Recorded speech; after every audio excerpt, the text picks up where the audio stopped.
And time now to go to our political panel tonight because, as you heard, it's never a quiet week in politics in this country. Let me introduce in Melbourne Senator James Paterson, Liberal from Victoria. Welcome back to the show. Thank you, Janine. Great to be with you. And we'll be talking to you when we talk about politics. I see you did an article this week on what a broad church the Liberal Party is. I'm sure that will come up Indeed, always. A bit later. We'll talk about that. And in South Australia, the state where it's all happening at the moment, Labor MP for Hindmarsh, Steve Georganas. I've got Hindmarsh on my mind. Welcome back to the show. Great to be back, Janine. Good to be on your show. And I gather you've just welcomed a fourth grandchild, did I see on Twitter? I did, yes. On Friday night, we had our fourth little baby granddaughter called Zoe, so that brought us a lot of joy this weekend. It's been great fun and excitement. Congratulations to you. Well, look, I'm going to start with obviously what's happening in federal politics with Nick Xenophon. I'll start with you, Senator Paterson. You're in the Senate. Well, firstly, were you surprised, and what difference do you think this will make, Nick Xenophon's move? Well, it's hard to be surprised by anything Nick does because everything he does is surprising and unorthodox. As my colleague Simon Birmingham pointed out this week, when Nick left the state parliament in South Australia, he said he was leaving because he could only solve South Australia's problems from the federal parliament, and now he's leaving federal parliament to go back to state parliament to presumably again fix the problems caused over the last 15 years by a Labor government. Do you think it will, from a Senate point of view, could it make it any worse, any more dysfunctional, or do you think it'll be much the same? Better, worse, the same? Well, I mean, of the crossbenchers, the Nick Xenophon team has been willing to negotiate with the government in good faith, and we've reached a number of deals with them to pass legislation, so we have been grateful for that. We hope that whoever replaces Nick continues to be willing to do that, to talk and to negotiate and make reasonable suggestions to change legislation. So I hope that continues, and I don't see any reason why it wouldn't. Steve, South Australia, do you think they're excited at the prospect of getting Nick Xenophon back? Look, I think, you know, as Jay said, the Premier in South Australia, when he was given notice that this was happening, said, look, it'll make politics in South Australia more interesting. And I suppose the Premier of South Australia is saying that because we have a very boring opposition at the moment with no ideas, no policies, just a great big vacuum, and people are saying that. And I think what Nick Xenophon will do is bring in some ideas and have a real competition. So he was welcomed by Jay, and my concern is that you know, there was a big campaign, as we heard James say a few years ago, saying let's back Nick to Canberra. A lot of people jumped on that bandwagon, and I think some of them may be very disappointed now that he's leaving the National Parliament. And I think also voters out there want commitment from their candidates, from their members of Parliament, committed to a particular area, committed whether it be to the Senate or to the federal House of Representatives or to the lower houses and upper houses and state parliaments. And I think when people jump from one to another, you lose a bit of support, and that's my view. And you know, but time will tell. It certainly will be exciting, and Nick is always looking for the next best move, and this was one of those occasions where the next best move was for him coming to South Australia. Not everyone would agree that's the best direction, but I think the word you were looking for is opportunism, which is what I think people don't like in politicians, where they just look like they are grabbing at the populist or whatever it is in the opportunism. But look, James, sorry.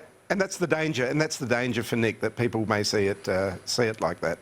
James, just as a senator, do you find it extraordinary? I don't know, I just want an explanation on this. Is this, I use the term dysfunctional, but is there something so wrong with our Senate, our upper house, that someone thinks you can do more in a state parliament as a minor party? Because you kind of think that Canberra would be where you could have the outcomes, where you could actually have an input on state matters as well as federal. I don't think there's anything particularly dysfunctional about the Senate that means you can't get things done. I think the government's getting a lot of things done, and while Nick has been here, he's certainly had some influence. But there's certainly some truth to the fact that state government is closer to the people and it delivers more of the services. Federal government sets a lot of policy, you know, big policy like tax and energy and things like that. But state governments do deliver, in a very concrete sense, things like health and education. So having a good state government that does that competently is very important. And I don't blame Nick for feeling that that's been lacking a bit in recent years in South Australia. But if you're a South Australian voter and you want change, voting for Nick Xenophon is the last thing you should do, because they're running in Liberal seats. If they win those seats, then what you're basically ensuring is the current Labor government gets to continue until its 20th year. And if you really want to see things stay the same in South Australia, then vote for Nick Xenophon. Just finally on that, Steve, the view from where you are in Adelaide, I mean, the Premier did welcome Nick Xenophon, and yes, it's going to make it harder for the Liberals, but it doesn't make it any easier for Labor either when you have a third party. And we've seen what happens at the federal level with this. We're looking at it in Queensland with One Nation. Does it not concern you that this could be destabilising for government? At least when you have two parties, at least we know, but this could be very difficult, especially as Nick Xenophon says he won't sit in any government. Nick may say he won't sit in any government, but any candidate that gets elected in the state election in the state government may want to sit with the government of the day. So, that's something that would be out of Nick's control. And we have seen now in the state parliament a former Liberal leader who's sitting in government with the Labor government. So that's something Nick won't be able to control. He may personally choose not to, but others may. Look, it's no doubt it throws a spanner in the works, and it could be the unknown factor, and we don't know. But what I think is happening is that Nick will take the mantle and the role of opposition, because currently there is no opposition in South Australia. Sure. There are no ideas coming out. And Nick saw that opportunity, and I think that's what he's aiming at, to actually be the real opposition in South Australia. How it all falls and how it all pieces together, who knows? James, one thing just from the Senate, what I find interesting about the way Nick Xenophon's doing it is you have Pauline Hanson doing exactly the same number of senators, starting another party. She's trying hard in the Queensland election. She's as popular there, or she's polling well, just like Nick Xenophon. She's chosen to do it the other way, to run the state party while she's in the Senate. Now, he's watched that. He's doing it the other way. Have you seen problems? Do you think it impacts on your performance in the Senate trying to run state elections and do the party that way, or do you think you can do it? I think it's pretty demanding being a politician in this day and age in federal politics, and even more demanding being a crossbencher, because you don't have the same resources that parties do and governments do. And so if you're making informed decisions about how you're going to vote on legislation, and certainly if you propose amendments to legislation in an informed way, you basically have to be doing it 24/7. You have to be completely focused on it. So I think it will be quite hard to either run a federal party from a state parliament or a state party from federal parliament.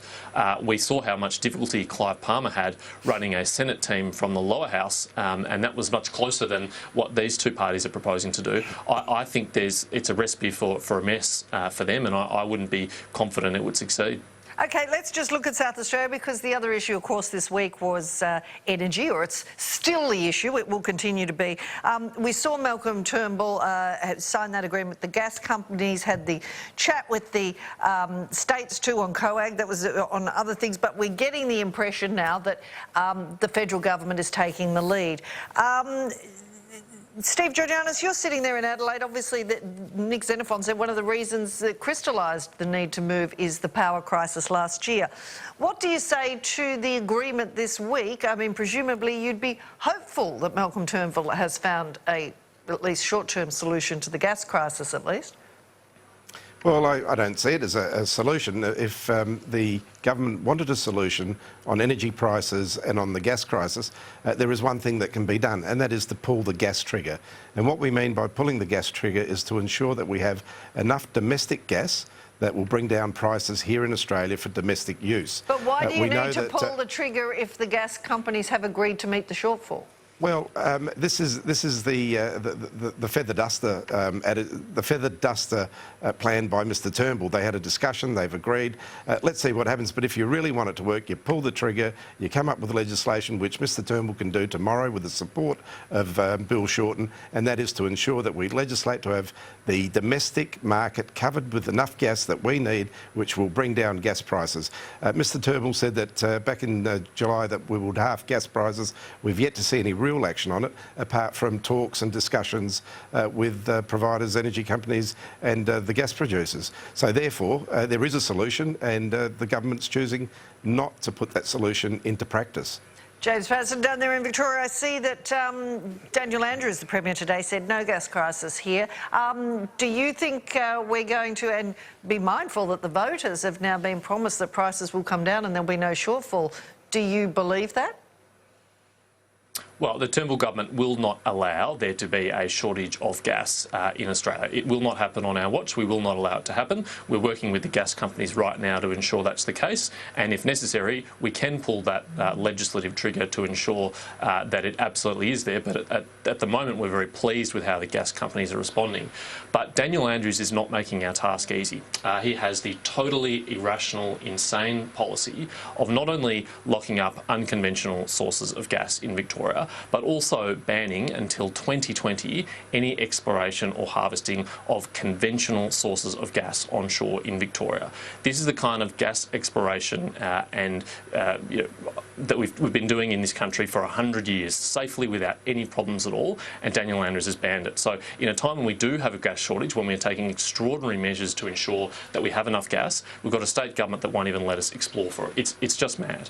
OK, on another matter, Toyota, last Toyota rolled off in Victoria. I'll talk to James about that in a minute, but you're used to this story, Steve Georganas, in Adelaide. And of course, I keep thinking that's the one legacy that Nick Xenophon's given your state, and we're paying the bill for the rest of it, $50 billion in subs.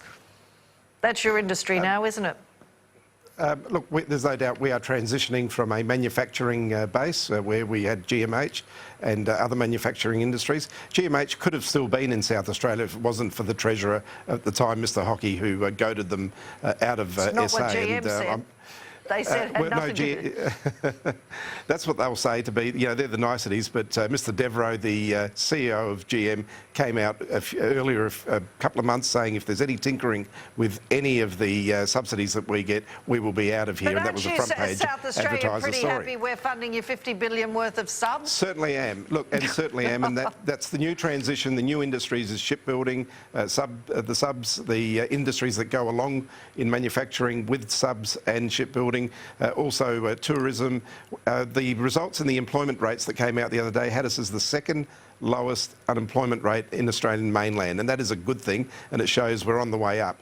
And once we get the new transition into the new industries, South Australia will be a dynamite state, and it certainly is heading in the right direction. What we need is a federal government that would support us instead of coming out and trying to whack us every time because of their incompetence in renewables and energy, blaming the state about being a blackout state, etc. Even though AEMO came out and told us that the renewables in this state had absolutely nothing to do with the blackouts, and we're now seeing blackouts in New South Wales, which is a Liberal state. I love your confidence on the future, the dynamic, exciting South Australia, even before Nick Xenophon gets to be Premier. How about that? He's riding the crest of a wave. James Paterson, the demise of Toyota this week, pretty well expected, wasn't it? Welcome to the world of South Australia and the rest of it. It certainly was, and I think it's worth pointing out some history here, Janine. Mitsubishi and Ford announced that they were going to cease manufacturing under the previous Labor government without any threat to their so-called subsidies. It was just logical after they announced that they were closed as a result of market forces that Holden and Toyota were eventually going to follow suit, and it's just a coincidence that it happened to happen under a Liberal government. The truth is that consumer preferences on car purchasing have been changing for a long time. They've been favouring imported vehicles for a long time, and a viable domestic Australian car industry, no matter what subsidy was provided, was not going to be viable. The problem was, though, that many governments, particularly the previous Labor government, lied to generations of workers and said that their careers and their jobs in those industries were stable, were reliable, that they could commence their careers in these industries because the government would always stand by those industries. And that was a really misleading and dishonest thing to do, because a lot of young people commenced careers in industries that we know didn't really have a future, and that's a sad thing, and they now have to retrain. Steve Georganas, I was going to try and get through this whole segment without mentioning same-sex marriage. It was actually a quiet day on that front, but I'll just ask what your opinion is on how it's going, and seeing it was the start of the week we found out 60% have returned the ballots. What are your predictions, and what are you hoping for? Look, number one, I've got to say that the predictions everywhere are saying that the yes vote will win. I think in my electorate, a poll that was done showed about 63, 64%. The thing is, we're spending $122 million that could have been spent on better things. We could have made this decision in the Parliament, in the House of Representatives. I'm not going backwards. I agree with you totally. But we're where we are. You think it's going to get up? I think it will, and then it'll be up to the members of Parliament in the Federal Parliament, in the Senate and in the House of Reps to vote on it. OK, you sound like you're with Bob Hawke, who said this week, what was it, the worst economic decision by any government ever, which was a big call, big call. Well, it's $122 million down the drain. Well, they're getting their say. James Paterson, I know you're a qualified supporter. You have some concerns on religious freedom. Perhaps at the start of the week we saw Eric Abetz saying he didn't trust the Parliament to protect religious freedom. Do you have more faith in your colleagues than he does? Well, you're right, Janine. I voted yes, but I want to make sure that if we're going to have same-sex marriage in this country, that we do so in a way that doesn't impinge on anyone's religious liberty or freedom of speech or freedom of conscience. I'm confident that we can do that. I'm confident that that is within the capacity of the Parliament, and I'll be working very hard with my colleagues who share my concerns to make sure that that's the case, because there's no reason why granting the freedom to same-sex couples should take away the freedom of any other people, and we're the people in the best position to make sure it doesn't happen. We do have to carefully craft legislation to make sure it happens that way, but it's something well within our ability to do so. So you don't agree with Eric Abetz? You have confidence in your colleagues that they could do it? Well, I hope to work with Eric and others like him who have these concerns, which I think are genuine and reasonable concerns, that they are accommodated effectively in any legislation that we draft, that we make sure that religious liberty, freedom of conscience, freedom of speech and all the other liberties that people are concerned about are robustly protected in the legislation. I'll get back to you in just a second on that article you wrote. But Steve Georganas, we saw this week one Labor MP claiming she'd been gagged. Bill Shorten spoke to us, said she's happy, but despite the different views being expressed by government members, I still hear a deafening silence of anyone in the no vote. Was there only that one person who's on the no side in your whole party? Look, there may be. I can't really tell you, but the majority of people in the Labor Party will be voting yes. People will be free. It is a conscious vote. But look, can I just say that I totally agree with James what he said about the freedom of religion, and that might be a bit of a debate that we may have after. But I think we want to ensure that people have the right of their freedom of religion, as James said, and that's really important. Because you don't want to give someone else their freedom but impinge on someone else at the same time. Yes, so that'll even be the though next we step. didn't trust the Parliament to actually take the vote, we're going to trust them to give us religious freedom, which I think I'm quite happy. I do trust them. I would have trusted them to have the vote. But just final word, James, the piece you wrote this week, that the Liberals are a broad church. It's a thing often said, but it's a very fractured church. It's a very split church these days, it would seem, when you look at the Conservatives and the moderates and the sniping. Well, Janine, you can't have a broad church without debate.